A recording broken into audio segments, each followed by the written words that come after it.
buat teman-teman yang udah penasaran dengan IHSG gimana malam, IHSG gimana hari ini, besok, terus market gimana. Hari ini market lumayan bersahabat ya.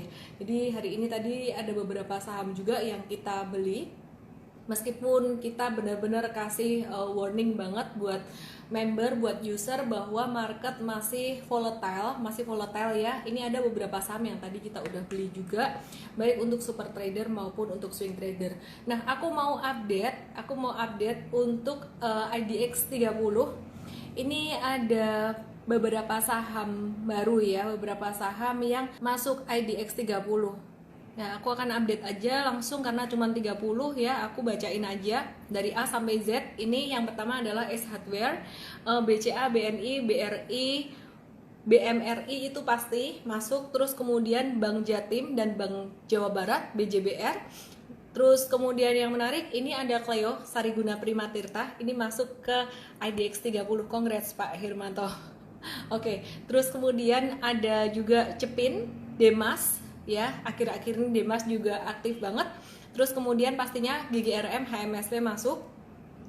Kemudian kalau yang blue chip sih ICBP, Kalbe Pharma ya, Telkom juga masuk, udah pasti masuk itu.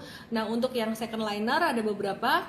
Tadi saya sebutkan, ada lagi Hoki, Buyung Putra Swasembada itu juga sering saya sebut. Untuk investasi jangka panjang boleh, tapi jangan lebih dari 20% portofolio investasi jangka panjang Anda. Kemudian ada INTP, Indusmen Tunggal Prakarsa, dan ada MNCN, kita kemarin habis beli buy on weakness MNCN. Terus kemudian tapi MNCN kemarin kita buat trading aja teman-teman. Mayora Indah itu juga boleh buat investasi, tapi nggak lebih dari 20% portfolio untuk investasi. Kemudian ada Pewon, Rals masuk ya, SCMA juga masuk, SMSM masuk juga. Kalau dari sektor pertambangan coal ini ada PTBA yang masuk. Nah, ini yang menarik, ini ada satu saham Link, ini second liner juga sih, Linknet, LINK, ini masuk juga gitu. Nah, pertanyaannya apakah semua saham yang masuk di dalam indeks LQ45 atau indeks IDX 30 ini layak untuk diinvestasi jangka panjang atau untuk ditradingkan? Sebenarnya kalau saya mesti lebih selektif lagi ya. Kalau saya benar-benar konservatif pada 12 saham kemarin kalau untuk investasi jangka panjang. Sedangkan untuk second linernya dari beberapa yang ada di IDX 30 ini yang bisa diinvestasi jangka panjang, contohnya adalah Cleo, terus kemudian Hoki, Mayora, ada apa lagi ya di sini, Sido. Ya, itu beberapa yang bisa dipilih untuk long term investing, tapi jangan lebih dari 20% portfolio Anda untuk second liner itu tadi. Jadi pilih salah satu, atau kalau mau pilih dua berarti 10%, sisanya harus blue chips itu tadi. Seingat aku aja ya, kita tadi ada beli saham BRIS, cuman saham ini termasuk liar juga, termasuk volatile. Saya sempat kasih tahu beberapa hari yang lalu. Terus ICBP juga tadi kita ada tradingin juga ya. Dan teman-teman nggak bisa ngikutin kalau saya ngomong tadi saya beli apa, kita beli apa, itu nggak bisa besok dipakai buat besok gitu, karena market lagi volatile banget. Jadi mesti real time ya. Jadi tadi kita di Mtrade pagi juga kita ada live trading bareng alumni dari workshop super trader juga gitu. Terus MNCN sih masih lambat, belum kemana-mana. Kemarin buy on weakness, hari ini lumayan naik, tapi belum terlalu tinggi juga ya. Kita kalau MNCN kita nggak ngejar profit yang tinggi-tinggi amat, karena kita tahu ekspektasinya buat swing trading dan trend dia masih sideways banget gitu. Terus apalagi ya? Aku mikir dulu, ingat-ingat dulu yang tadi. Oh iya, Sariguna Primatirta ini juga menarik banget ya teman-teman ya. Saham Cleo ya, kode saham Cleo ini selain tadi masuk IDX 30, fundamentalnya menarik, secara teknikal dia juga udah mulai menarik dari tanggal 29 Juli, dan kita dikasih diskon 3 hari terakhir ini ya. Jadi Cleo ini dikasih diskon 3 hari terakhir. Tadi kita ada ambil juga ya, sempat naik lumayan tinggi. Anyway, disclaimer, semuanya disclaimer ya. Jadi kita nggak bisa ngebaca market itu 100% benar. Kalau kita bisa untung lebih sering daripada kerugian, itu udah bagus gitu ya, dan dibantu dengan money management juga gitu. Jadi kalau bisa bener terus nebak market, itu namanya apa ya? Nggak ada orang yang bener terus nebak market gitu. Jadi teman-teman juga harus siapkan proteksi, sedia payung sebelum hujan. IHSG kayak gimana, masih akan volatile, naik turun masih akan sangat volatile sekali di bulan Agustus ini. Kalau hari ini dikasih naik, tadi dikasih napas, bahkan ada beberapa saham yang bisa ditradingin, ya bersyukur aja, tapi jangan expect too much gitu.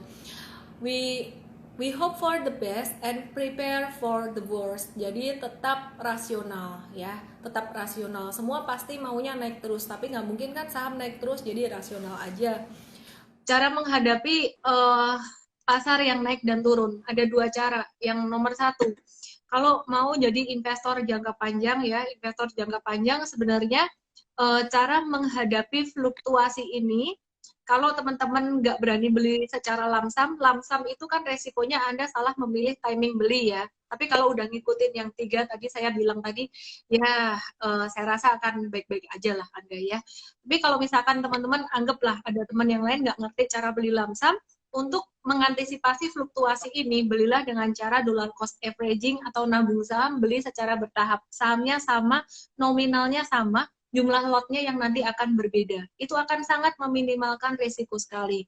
Jadi untuk meminimalkan risiko dari fluktuasi harga saham, sebenarnya investasi jangka panjang dengan cara DCA tadi, dollar cost averaging atau nabung saham. Ya, jadi Anda nggak perlu mikirin bottomnya di mana, itu tadi. Kemudian yang kedua, untuk trader ini fluktuasi harga saham justru menjadi teman gitu, temannya trader.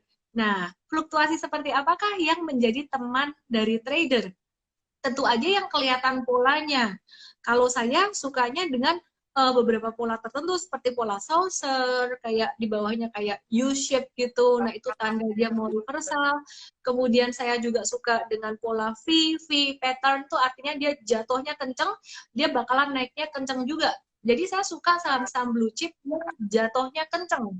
Kalau ada blue chip contoh ya, BCA misal. BCA jatuh 5 hari berturut-turut, auto reject bawah terus, ngimpi itu.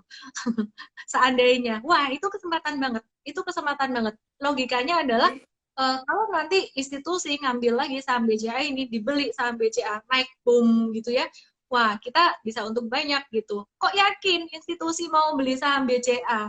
Namanya aja bank capek antri gitu loh, diantri sejuta umat, bukan cuman banknya tapi sahamnya juga. Dia fundamentalnya paling top ya, paling top banget, kapitalisasi juga terbesar di Indonesia. Yang menarik banget tuh itu yang kemarin aku cerita. Kok jadi kemana-mana sih? Ntar aja deh ceritanya, aku simpan aja dulu. Jadi cara mengatasi fluktuasi adalah satu, dengan investasi jangka panjang, strateginya dengan menggunakan strategi dollar cost averaging atau nabung saham. Kalau pakai lamsam pun sebenarnya asalkan Anda nggak gampang galauan orangnya, nggak apa-apa sih, bisa mengatasi fluktuasi juga. Kemudian yang kedua adalah kalau untuk trading, fluktuasi adalah teman trader tergantung dengan polanya. Jadi kita mesti ngerti cara baca grafik gitu. Kalau belum ngerti cara baca grafik ya belajar pelan-pelan. Ya jadi di IM Trade ini bukan cuma sekedar referensi saham aja, tapi kita juga benar-benar kasih edukasi tiap hari. Ya, kalau bisa dirangkum dua hal, satu buat investasi jangka panjang dengan cara dollar cost averaging atau nabung saham. Yang kedua adalah kalau buat trading mesti ngerti pattern-pattern saham ya. Fluktuasi saham adalah teman trader, teman dari trader. Asalkan kita bisa ngebaca pattern. Kalau nggak bisa ngebaca pattern, itu yang bahaya. Contoh, aku kasih contoh. MNCN. MNCN itu turun 1, 2, 3, 4, 5, 6. 6 hari berturut-turut. Kok kemarin berani buy on weakness? Padahal kemarin belum keluar ijo-ijonya loh. Kok berani? Ya, karena ini aku coba kasih lihat gambar ya. Nah, ini dia. Nah, ini ini dia sempat 2 kali tertahan di angka 785 1 2. Nah kemarin pas banget tuh dia turun, kemudian dia balik lagi ketahan di 785 gitu. Jadi kemarin kita buy on weakness. Begitu begitu. Ini contohnya memahami pola kayak gitu.